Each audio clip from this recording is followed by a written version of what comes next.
오늘은 디모데후서 2장 8절에서 13절까지의 말씀입니다.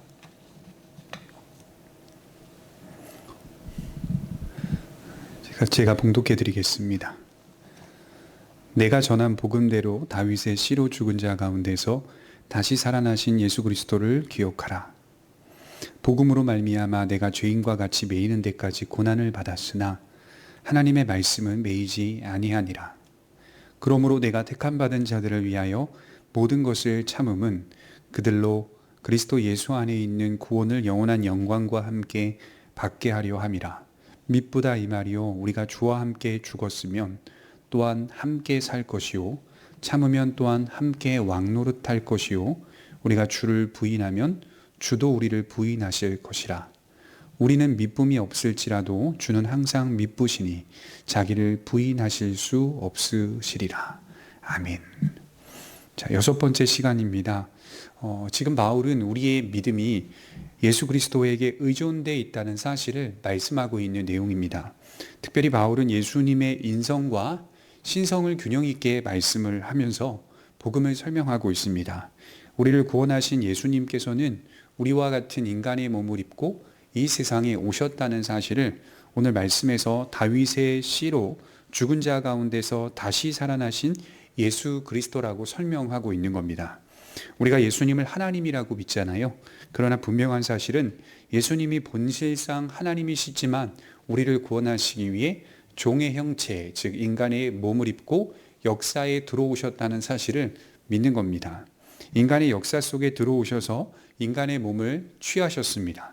이 일은 이미 오래전부터 예언된 약속의 말씀이었고, 그 약속의 말씀대로 예수님이 정말 다윗의 자손으로 오셨다는 것입니다. 그래서 예수님은 본질상 하나님이시지만 우리의 구원을 위해 이 세상에 다윗의 씨로 오셨다는 사실을 기억하라는 내용입니다. 그가 인간의 몸을 입고 이 세상에 오셔서 인간과 같은 모습으로 사셨고, 후에 우리를 대신하여 온전히 죽으셨다는 겁니다. 그리고 우리의 죄를 사하시고 다시 살아나셨다는 것까지 말씀하고 있습니다. 이것이 바로 복음이고, 이 복음을 근거로 하여 우리는 하나님과 화목할 수 있게 되고 하나님과의 관계가 열리게 된 것입니다. 이것이 바로 바울이 전한 복음이요, 또 8절의 핵심적인 말씀입니다. 바울은 내가 전한 복음이라고 8절에 또 말하고 있어요. 복음이 자신 안에 확신으로 자리 잡아 이것은 누구의 복음이 아니라 곧 나의 복음이다 라고 이야기하는 것이죠. 그러니까 복음이란 역사적 사실이지만 이 복음이 한 영혼 안에 자리를 잡아야 한다는 뜻도 되는 겁니다. 나의 복음이 되기 전까지는 이 복음은 인간에게 구원을 줄 수 없습니다.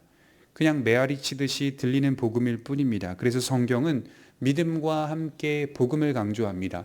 복음 자체를 강조하는 것이 아니라 복음이 강조되면서 동시에 믿음도 강조되고 있다는 것이죠. 우리 역시 이 복음이 나의 복음으로 받아들여져야 합니다.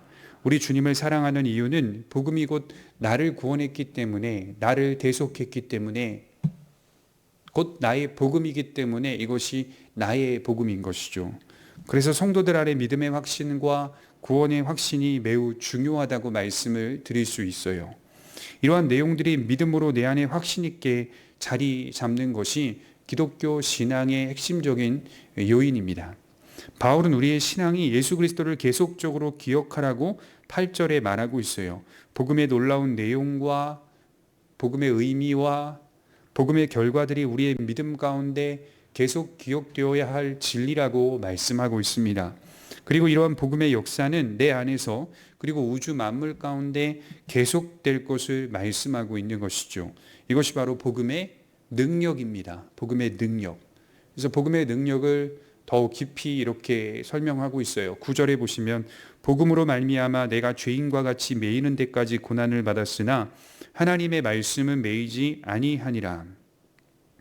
바울은 지금 죄인과 같이 매여 있는 삶의 마지막을 보내고 있습니다. 죄인처럼 로마 감옥에 갇혀 지내고 있습니다. 고난을 받고 있습니다. 바울은 지금 사역을 하고 있지는 않아요. 자신의 몸을 근근히 하루하루 지켜갈 뿐입니다. 이것이 복음의 후퇴일까요? 우리는 이렇게 물어볼 수 있어요. 바울이 사역을 하지 않고 감옥에 갇혀 있는 것이 복음의 후퇴이고 복음이 도태되고 있는 상황일까요? 그렇지 않다는 거예요. 나는 매였지만 복음은 매이지 않는다. 하나님의 말씀은 매인 적이 없다. 이렇게 말씀을 하는 거죠. 이것이 바로 복음의 능력입니다.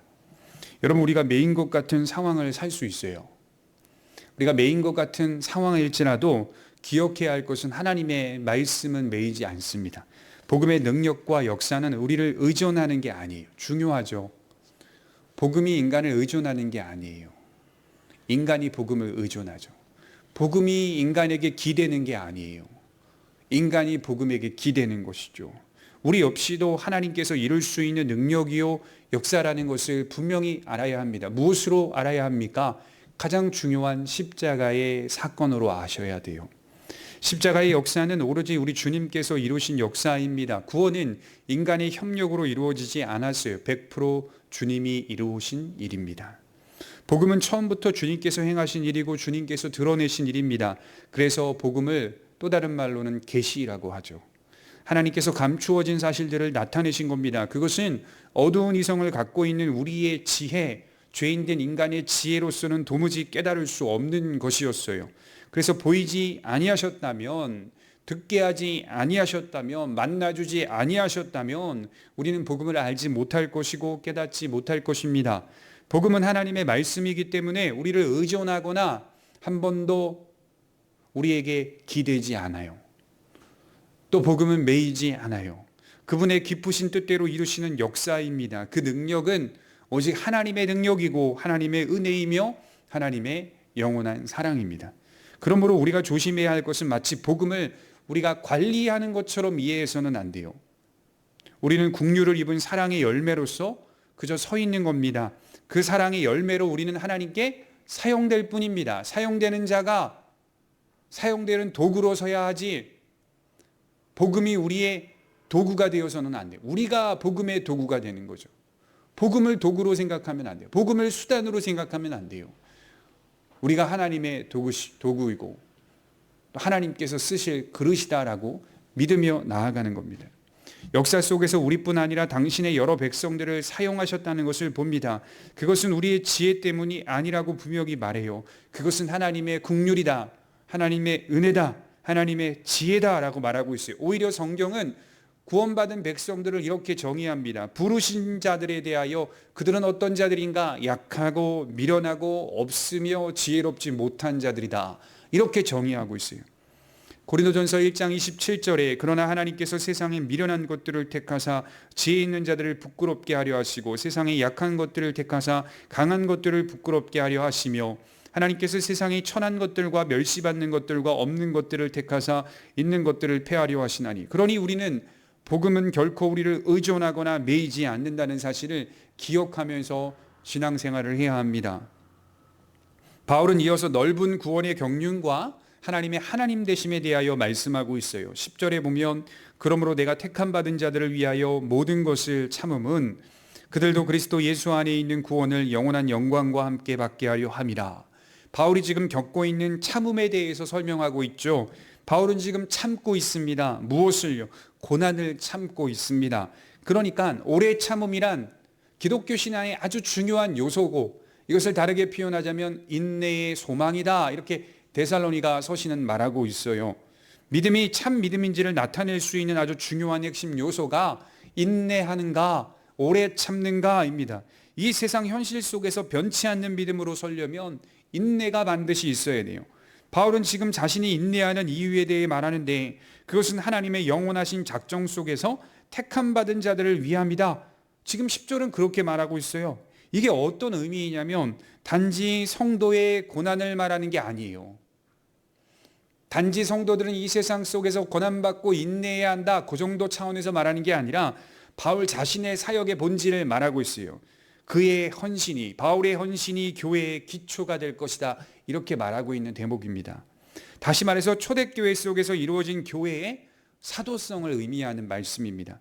사도들이 가르쳤던 복음과 고난 그리고 헌신들이 교회의 영구한 기초로 터가 되어 교회를 세울 것이다. 이렇게 말씀을 하는 겁니다. 건강한 교회는 어떤 교회일까요? 사도성이 있는 교회, 사도들의 가르침이 있는 교회, 물론 교회는 예수 그리스도의 모퉁이 돌 대심으로 세워진 곳입니다. 물론 교회의 주인은, 머리는, 몸은 예수 그리스도이십니다. 그건 당연한 거예요. 그러나 그 기초가, 가르쳐지고 있는 그 내용이, 교회의 본질적인 속성이 하나님께서 특별하게 부르신 사도성을 근거로 하고 있다. 사도들이 예수 그리스도의 복음을 잘 가르쳐 주었잖아요. 그래서 그 교회가 건강하냐 건전하냐를 나눌 수 있는 기준은 그 교회가 사도의 가르침대로 가르치고 있느냐, 이걸 보는 거예요. 그래서 서신서가 굉장히 중요하다는 거예요. 왜냐하면 사도들의 가르침으로 가득 차 있기 때문에. 사도들이 무엇을 가르쳤습니까? 예수님을 가르쳤죠. 하나님의 장엄한 작정과 계시를 가르쳤죠. 교회의 본질을 가르쳤죠. 그 사도성이 교회 안에 잘 뿌리내리고 있는가, 그것을 통하여 건전하고 건강한지를 판단할 수 있다는 겁니다. 우리가 예수님을 믿습니다. 예수님을 누가 가장 잘 가르쳐 주었습니까? 사도들입니다. 그래서 교회는 사도들의 터 위에 서 있습니다. 그렇게 하나님께서 세우셨습니다. 바울은 지금 자신의 매임이 영구한 기초가 되어 택함받은 자들이 구원을 얻게 될 것을 내다보고 있습니다. 그래서 10절에 택함받은 자들을 위하여라는 말이 나와요. 이것은 어떤 의미냐면 창세전에 구원받기로 예정되었지만 아직 예수님에 대한 믿음으로 나오지 못한 사람들을 포함하는 말씀입니다. 그 일에 대한 기초로 누가 있는가? 사도 바울이 있다는. 그들도 예수 그리스도 안에서 구원과 영광을 얻게 하기 위해 나는 여기에 매여 있다, 로마 감옥에 매여 있다, 고난받고 있다, 주의 사역을 감당하고 있다, 이렇게 말하는 겁니다. 그리고 나서 마지막으로 하나님의 하나님 되심을 설명하고 있어요. 11절에 밉부다 이 말이요, 우리가 주와 함께 죽었으면 또한 함께 살 것이요, 참으면 또한 함께 왕노릇할 것이요, 우리가 주를 부인하면 주도 우리를 부인하실 것이라. 우리는 미쁨이 없을지라도 주는 항상 미쁘시니 자기를 부인하실 수 없으리라. 위로가 돼야 되죠. 이 말씀이 안심이 돼야 되죠. 미래에 있을 영원한 나라에서 왕노릇이 우리에게 예비되어 있다, 이 말입니다. 그런데 이 왕노릇은 참음으로 이 세상 속에 나타난다는 겁니다.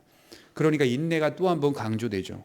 왕노릇을 하는 자들은 어떤 자들입니까? 바로 이 세상 현실 속에서 참음으로 서 있는 사람들.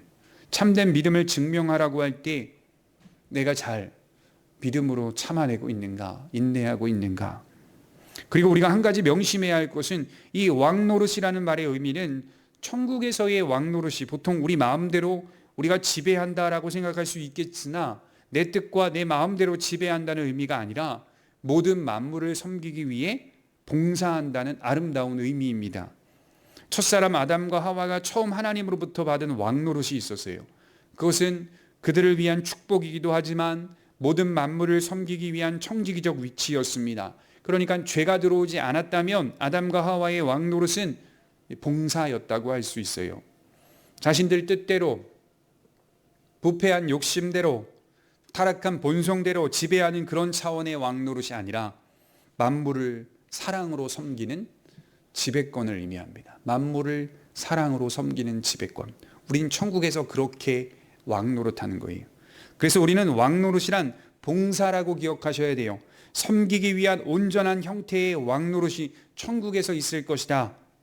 그리고 왜 우리가 이러한 믿음을 가질 수 있어야 할까요? 그것은 우리와 하나님은 엄연히 다른 존재이기 때문이다, 이렇게 바울이 말하고 있어요. 밉부다라고 하는 단어, 우리는 미쁨이 없을지라도 하나님은 미쁘시니, 구별하고 있어요. 약한 믿음, 갈등하는 믿음이 우리는 미쁨이 없을지라도 하나님은 미쁘시니, 우리는 약한 믿음이고 통상 늘 갈등하는 믿음으로 서 있다는 겁니다. 그런 우리의 믿음을 붙드셔서 그의 택하심과 은혜 주심을 굳게 하신다는 거죠. 그분이 미쁘시다는 것이 어떻게 증명되나요? 우리의 믿음을 놓지 않는 것으로 증명해 가십니다. 여러분, 우리가 하나님을 사랑합니다. 그런데 내일 되면 또 바뀝니다. 또 세상을 사랑하는 것 같은 모습을 보입니다. 우리 마음이 바뀝니다. 우리의 약한 믿음이 너무 많이 드러납니다. 그렇지만 하나님은 미쁘셔서 우리에게 계속적인 은혜를 부어주십니다. 그래서 우리는 미쁨이 없지만 하나님은 미쁘시다라고 찬송하는 겁니다. 그래서 우리의 믿음이 우리에게서 나올 수 없다는 것이 얼마나 다행스러운 일이고 감사한 일인지 생각해 보아야 합니다. 왜냐하면 우리는 항상 갈등하고 의심하며 믿기 때문이죠. 이것이 바로 하나님은 미쁘시다라고 하는 약속의 말씀 앞에 놓인 위로와 소망인 것입니다. 기도하겠습니다. 거룩하신 하나님 아버지, 우리는 미쁨이 없을지라도 하나님이 미쁘셔서 우리를 부인하지 아니하시고 우리를 구원하신다는 참되시고 유일하며 분명한 그 소망의 말씀을 마음에 새기고 하나님의 뜻대로 살게 하여 주옵소서. 날마다 주께서 우리에게 베푸시는 계속적인 은혜가 얼마나 감사한 일이고 주께서 우리에게 베푸시는 긍휼이 얼마나 귀하고 복된 일인지를 깨달으며 살아가는 성도들 되게 하여 주옵소서. 감사드리며 예수님의 이름으로 기도하옵나이다. 아멘.